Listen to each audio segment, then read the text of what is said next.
మార్కెట్లో experienced traders రోజు నిఫ్టీకి bank నిఫ్టీకి రకరకాల లెవెల్స్ చెప్తూ ఉంటారు. దాన్ని బ్లైండ్గా చాలా మంది రిటైల్ ట్రేడర్స్ వాళ్ళ యొక్క స్క్రీన్ మీద నిఫ్టీ చార్ట్స్ పెట్టుకొని డ్రా చేసుకుంటూ రోజు ఎలా ట్రేడ్ చేయాలో తెలియక చాలా కన్ఫ్యూజన్లో ఏదో ఒక టైంలో ట్రేడ్ చేసి మనీ లూజ్ అవుతూ ఉంటారు. ఎందుకు అంటే ఆ లైన్స్ డ్రా చేయడానికి వెనకాల ఎక్స్పీరియన్స్డ్ ట్రేడర్ యొక్క సైకాలజీ ఏంటి, మైండ్ సెట్ ఏంటి అనేది నార్మల్ ట్రేడర్స్కి తెలియదు. అందుకనే ఈ వీడియోలో మనం కేవలం ఒక లైన్స్ని గీయడమే కాకుండా వాటి వెనకాల ఉండే సైకలాజికల్ ఫ్యాక్టర్స్ ఏంటి అండ్ అలాగే మన మైండ్ సెట్ ఎలా ఉండాలి, మనం ఎలా ట్రేడ్ చేయాలి అనే విషయాలు నేర్చుకుందాం. ముందుగా మీకు తెలియాల్సిన విషయం ఏంటి అంటే మనం గీస్తున్న ఈ నిఫ్టీ లెవెల్స్లో కానీ లేదా బ్యాంక్ నిఫ్టీ లెవెల్స్లో కానీ లేదా స్టాక్ లెవెల్స్లో కానీ 2 రకాల కీ లెవెల్స్ ఉంటాయి. ఆ 2 రకాల్లో ఫస్ట్ది యాక్చువల్ లెవెల్స్. యాక్చువల్ లెవెల్స్ అనేవి మార్కెట్ యొక్క ప్రైస్ ఫ్లక్చుయేషన్స్ ఆధారంగా న్యాచురల్గా ఫామ్ అవుతూ ఉంటాయి. ఈ లెవెల్స్కి వెళ్ళినప్పుడు క్లియర్గా ఒక సపోర్ట్ లాగా, రెసిస్టెన్స్ లాగా చాలా బాగా వర్కౌట్ అవుతూ ఉంటాయి. కానీ సెకండ్ కీ లెవెల్స్లో మనకి సైకలాజికల్ లెవెల్స్ ఉంటాయి. ఎందుకంటే నార్మల్ ట్రేడర్స్కి ఒక రౌండ్ ఫిగర్ ఏదైనా ఉంది అని అంటే లెటస్ సే నిఫ్టీ 23,000 లేదా 23,500 లేదా 24,000 ఇలా ఎప్పుడైతే నిఫ్టీ లేదా బ్యాంక్ నిఫ్టీ రౌండ్ ఫిగర్స్ దగ్గరికి వెళ్తాయో చాలామంది రిటైల్ ట్రేడర్స్ ఆ పర్టికులర్ లెవెల్లో ట్రేడ్ చేయడానికి అట్రాక్ట్ అవుతూ ఉంటారనమాట. సో అలాంటి వాళ్ళని ట్రాప్ చేయడం కోసమే బిగ్ ట్రేడర్స్ ఆ పర్టికులర్ లెవెల్స్లో రెసిస్టెన్స్ని, సపోర్ట్ని జస్ట్ మనల్ని ఇరికించడం కోసం మాత్రమే క్రియేట్ చేస్తూ ఉంటారు. అందుకని ఈ రౌండ్ ఫిగర్ దగ్గర వచ్చిన లెవెల్స్ ఏవైతే ఉన్నాయో అవి మనకి సైకలాజికల్ లెవెల్స్నని, వీటికి మనం ఎక్కువగా ఇంపార్టెన్స్ ఇవ్వకూడదు అన్న విషయాన్ని మనం ముందుగా గుర్తుపెట్టుకోవాలి. ఎప్పుడైనా మీరు ఒక యూట్యూబ్ వీడియో చూస్తున్నప్పుడు ఒక ఎక్స్పీరియన్స్డ్ ట్రేడర్ 23,000, 23,500 ఇలాగా రౌండ్ ఫిగర్స్ని ఒక కీ లెవెల్ లాగా చెప్తున్నారు అని అంటే ఈవెన్ ఆ ఎక్స్పీరియన్స్డ్ ట్రేడర్ కూడా బిగ్ ట్రేడర్స్ యొక్క సైకలాజికల్ ట్రాప్లో పడినట్టే. ఓకే, మరి ఇప్పుడు సపోర్ట్ అండ్ రెసిస్టెన్సెస్ని మనం ఎలా డ్రా చేయాలి?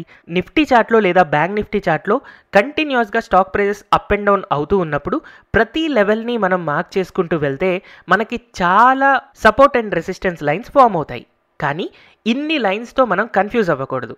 స్ట్రాంగ్గా ఎక్కడెక్కడైతే స్టాక్ ప్రైజెస్ రివర్స్ అవ్వడానికి ఛాన్సెస్ ఉన్నాయో అలాంటి వాటిని మాత్రమే మనం ఫైండ్ అవుట్ చేయాలి అని అనుకున్నప్పుడు మనం కేవలం హయ్యర్ టైం ఫ్రేమ్స్లో ఫామ్ అయిన రెసిస్టెన్స్ అండ్ సపోర్ట్స్ని కీ లెవెల్స్గా మార్క్ చేసుకోవాలి. సో దీన్ని మనం ప్రాక్టికల్గా నేర్చుకోవడానికి నిఫ్టీ యొక్క 1 ఫిబ్రవరి నుంచి 3 ఫిబ్రవరి దాకా ఫామ్ అయిన 15 మినిట్ టైం ఫ్రేమ్ చార్ట్ని నేను ఇక్కడ స్క్రీన్ మీద చూపిస్తున్నాను. కేవలం మేజర్ సపోర్ట్స్ అండ్ రెసిస్టెన్సెస్ మాత్రమే ఫైండ్ అవుట్ చేయడం కోసం మనం స్మార్ట్ మనీ కాన్సెప్ట్స్లోని ఆర్డర్ బ్లాక్ అనే కాన్సెప్ట్ని యూజ్ చేయడానికి ట్రై చేద్దాం. సో ఇప్పుడు మనం నిఫ్టీ 15 మినిట్ చార్ట్ అబ్జర్వ్ చేసినప్పుడు ఇక్కడ మనకు ఒక షార్ప్ ఫాల్ అనేది కనపడుతుంది. మరి ఇలాంటి షార్ప్ ఫాల్ రావడానికి ముందు యాక్చువల్గా స్టాక్ ప్రైజెస్ ఈ పర్టికులర్ లెవెల్లో రెసిస్టెన్సెస్ తీసుకుంటున్నా ఆ రెసిస్టెన్స్ని బ్రేక్ అయ్యి పైకి వెళ్ళినట్టుగా ఒక ఫేక్ గ్రీన్ కలర్ క్యాండిల్ మనకి ఫామ్ అయింది, చూసారా? సో ఈ ఫేక్ గ్రీన్ కలర్ క్యాండిల్ ఏదైతే ఉందో అక్కడ మనల్ని ట్రాప్ చేయడం కోసం బిగ్ ట్రేడర్స్ ఒక రెసిస్టెన్స్ లెవెల్ని మార్క్ చేసి వెళ్ళారు. ఈ రెసిస్టెన్స్ లెవెల్ మనకి ఫ్యూచర్లో కూడా చాలా బాగా వర్కౌట్ అవుతుంది. అందుకని ఈ రెక్టాంగిల్ పోర్షన్ ఏదైతే ఉందో దీన్ని మనం ఎక్స్టెండ్ చేసుకుంటూ ఒక రెసిస్టెన్స్ ఏరియా లాగా మార్క్ చేసుకుంటాము.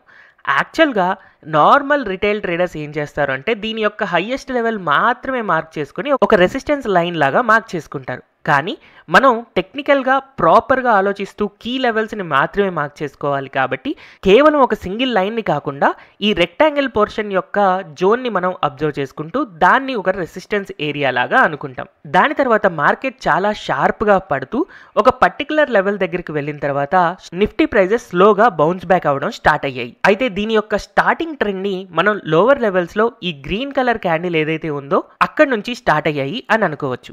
అందుకని దానికంటే ముందు ఫామ్ అయిన రెడ్ కలర్ క్యాండిల్ అనేది మనకు ఒక ఫేక్ క్యాండిల్ అవుతుంది. కాబట్టి ఈ ఫేక్ క్యాండిల్కి సంబంధించిన రెక్టాంగిల్ పోర్షన్ ఏదైతే ఉందో దాన్ని మనం ఎక్స్టెండ్ చేసుకుంటూ ఇది మనం ఒక కీ సపోర్ట్ ఏరియాగా లేకపోతే స్ట్రాంగ్ సపోర్ట్ ఏరియాగా అనుకుంటాము. అండ్ ఈ ఫస్ట్ అండ్ థర్డ్కి మధ్యలో నిఫ్టీ యొక్క చార్ట్ని మనం అబ్జర్వ్ చేస్తే మధ్యలో ఇక్కడ ఒక పర్టికులర్ లెవెల్లో కొంత టైం ఫ్రేమ్ మనకి సపోర్ట్ తీసుకున్నట్టుగా కనపడుతూ ఉంది. ఈ స్టాక్ ప్రైజెస్ ఈజీగా పడకుండా కాసేపు ఇక్కడ సపోర్ట్ అనేది తీసుకుంది. కాబట్టి ఈ ఏరియాలో ఉన్న ఈ రెక్టాంగిల్ పోర్షన్ని కూడా మనం ఒక సపోర్ట్ ఏరియాగా మార్క్ చేసుకోవచ్చు. కానీ ఈ లెవెల్స్ ఎక్కడున్నాయి అని కనుక మనం అబ్జర్వ్ చేస్తే ఎగ్జాక్ట్గా 23,500 ఒక రౌండ్ ఫిగర్ దగ్గర ఫామ్ అవుతూ ఉన్నాయి. ఎప్పుడైతే ఇలాంటి 23,500, 23,000, 24,000 ఇలాగ పెద్ద రౌండ్ ఫిగర్స్ దగ్గర ఫామ్ అవుతూ ఉంటాయో అలాంటప్పుడు ఆ levels even though key levels అయినా కూడా మనం తక్కువ ఇంపార్టెన్స్ ఇవ్వాలి. కేవలం దాన్ని స్టాప్ లాస్ కోసం లేదా టార్గెట్ కోసం మాత్రమే వాడుకోవాలి. కానీ నిఫ్టీలో బై ఆర్ సెల్ చేయడానికి ఎంట్రీ పొజిషన్స్ కోసం మనం ప్లాన్ చేయకూడదు అని చెప్పి గుర్తుపెట్టుకోండి. అయితే ఆల్రెడీ మనకి ఇక్కడ 15 మినిట్ టైం ఫ్రేమ్లో కీ లెవెల్స్ని మార్క్ చేసుకున్నాం కాబట్టి ఇప్పుడు మనం ట్రేడ్ చేయాలి అని అనుకుంటే నిఫ్టీలో 5 మినిట్ టైం ఫ్రేమ్కి వెళ్ళి ట్రేడ్ చేయొచ్చు. సో ఈ కీ లెవెల్స్తో నిఫ్టీ 5 మినిట్ టైం ఫ్రేమ్ని కనుక మనం అబ్జర్వ్ చేస్తే ఎక్కడైతే మనకి వీక్ సపోర్ట్ ఏరియా లేదా వీక్ రెసిస్టెన్స్ ఏరియా ఉందో ఆ లెవెల్ దగ్గర స్టాక్ ప్రైజెస్ ఓపెన్ అయ్యి అప్ అండ్ డౌన్ ట్రేడ్ అవుతూ ఉన్నాయి. సో ఇలాంటప్పుడు మనం ఎలాంటి ట్రేడింగ్ డెసిషన్ అనేది తీసుకోకూడదు. సో కాసేపటి తర్వాత మార్కెట్ పైకి వెళ్ళి ఒక స్ట్రాంగ్ రెసిస్టెన్స్ ఏరియాని హిట్ అవుతూ ఉంది. ఈ రెసిస్టెన్స్ ఏరియాని బ్రేక్ చేసి పైకి వెళ్ళడానికి ట్రై చేస్తూ ఉంది. సో ఓవరాల్గా మనం అబ్జర్వ్ చేస్తే ఫైనల్గా ఈ రెసిస్టెన్స్ ఏరియా దగ్గర మనకి ఒక బుల్లిష్ ఎన్గల్ఫింగ్ ప్యాటర్న్ ఫామ్ అయింది.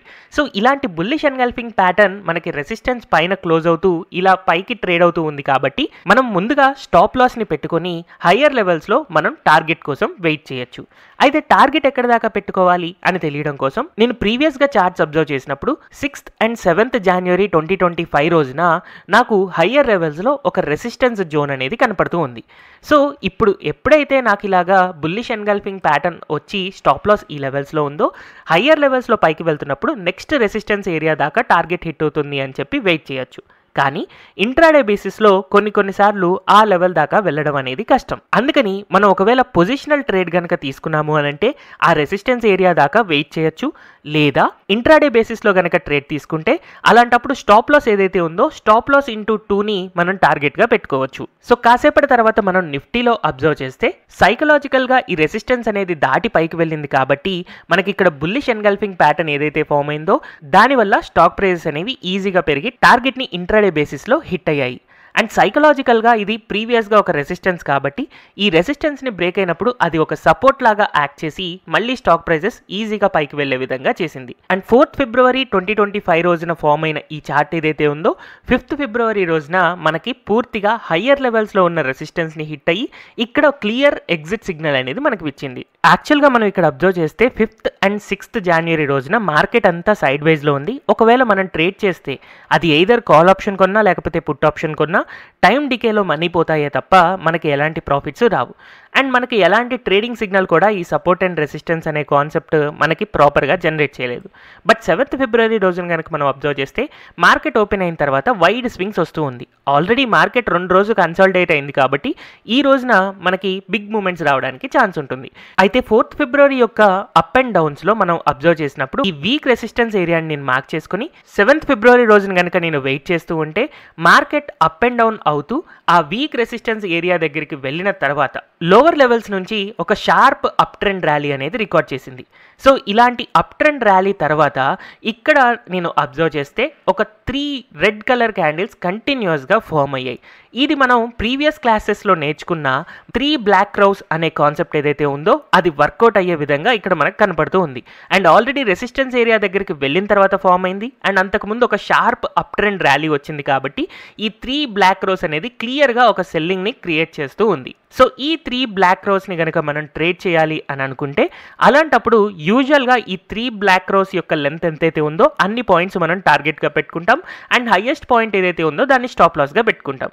సో ఇక్కడ నేను వెయిట్ చేస్తూ ఉంటే జస్ట్ నెక్స్ట్ 15 మినిట్స్లోనే నిఫ్టీ యొక్క సెల్ టార్గెట్ అనేది హిట్ అయిపోయింది. సో ఈవెన్ దో మనకి టార్గెట్ హిట్ అయినా ఇంకా ఇంట్రాడే బేసిస్లో మూవ్మెంట్ రావడానికి ఛాన్స్ ఉంది.